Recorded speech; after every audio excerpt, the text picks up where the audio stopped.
Selamat pagi Bapak Ibu, mari kita berdoa. Terima kasih ya Tuhan untuk penyertaan-Mu pada pagi hari ini. Kami hendak merenungkan firman-Mu, kiranya sertailah hati dan pikiran kami. Terpujilah nama-Mu Tuhan, sekarang sampai selama-lamanya. Amin. Bapak Ibu, saudara-saudara, firman Tuhan diambil dari Sakaria 7 ayat 10. Janganlah menindas janda dan anak yatim, orang asing dan orang miskin, dan janganlah merancang kejahatan dalam hatimu terhadap masing-masing. Bapak Ibu, melakukan yang jahat itu banyak bentuknya.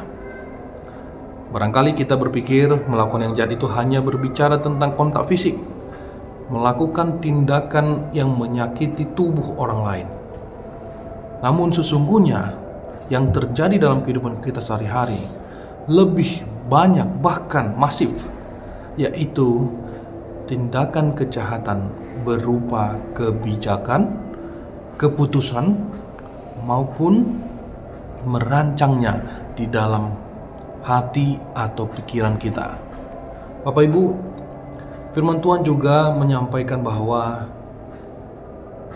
jenis tindakan kejahatan yang lain itu bisa juga berupa pemberitaan informasi yang palsu atau hoax.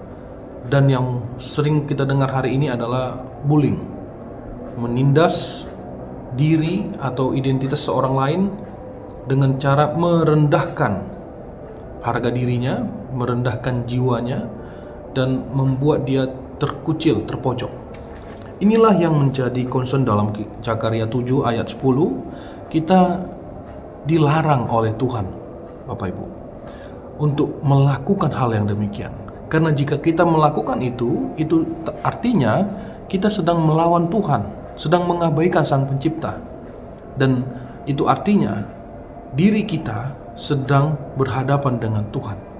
Tentu kita sudah sama-sama tahu Tuhan tidak berkenan terhadap orang yang demikian. Amsal 27 ayat 31 juga menegaskan ini. Salomo mengatakan demikian juga, bahwa siapapun yang melakukan penindasan atau yang melakukan yang jahat itu sama saja melawan Tuhan.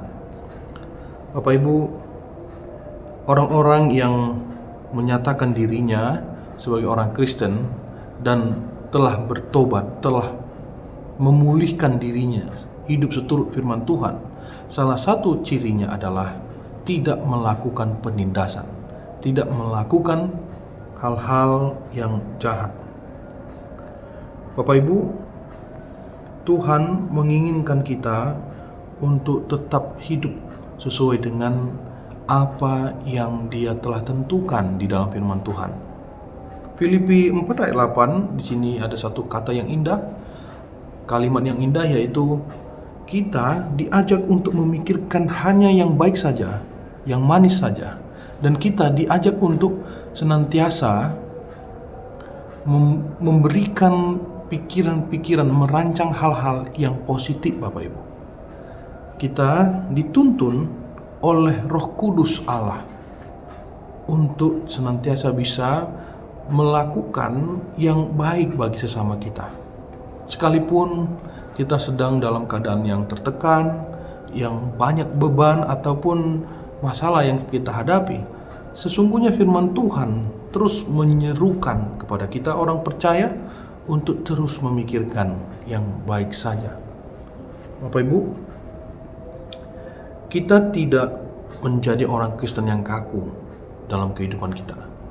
Tidak menjadi seorang yang cepat emosi atau cepat marah, tidak menjadi orang yang cepat tersinggung atau membalas dendam. Namun kita menjadi orang Kristen yang fleksibel, yang segar, yang siap mengikuti pimpinan Roh Kudus. Oleh karenanya, marilah kita melakukan yang baik, khususnya bagi orang-orang yang tertindas tadi, janda dan anak yatim. Kita tahu itu mewakili keadaan atau kondisi yang diharapkan Allah supaya kita hidup benar. Itu mewakili keadaan-keadaan yang lemah, yang rentan, Bapak Ibu. Selanjutnya dalam firman ini kita diarahkan untuk tetap terhubung dengan sumber kebenaran, sumber kebijaksanaan, yaitu Kristus sendiri. Kita tahu bahwa Allah sendirilah sumber dari segala sesuatu.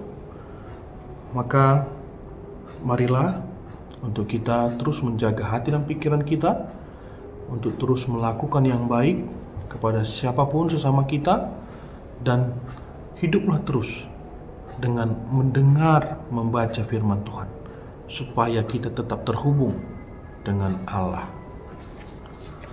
Tuhan memberkati. Kita berdoa. Terima kasih ya Tuhan, kami telah mendengarkan dan merenungkan firman-Mu. Kiranya berikanlah kami hati yang penuh damai dan sukacita, dan kiranya Roh Kudus-Mu senantiasa menuntun kami untuk terus terhubung dengan kebenaran dengan Engkau ya Tuhan. Kami percaya hanya melalui firman-Mu sajalah kami senantiasa diperbaharui setiap hari. Terpujilah nama-Mu Tuhan, sekarang sampai selama-lamanya. Di dalam nama anak-Mu Tuhan Yesus Kristus kami berdoa. Amin.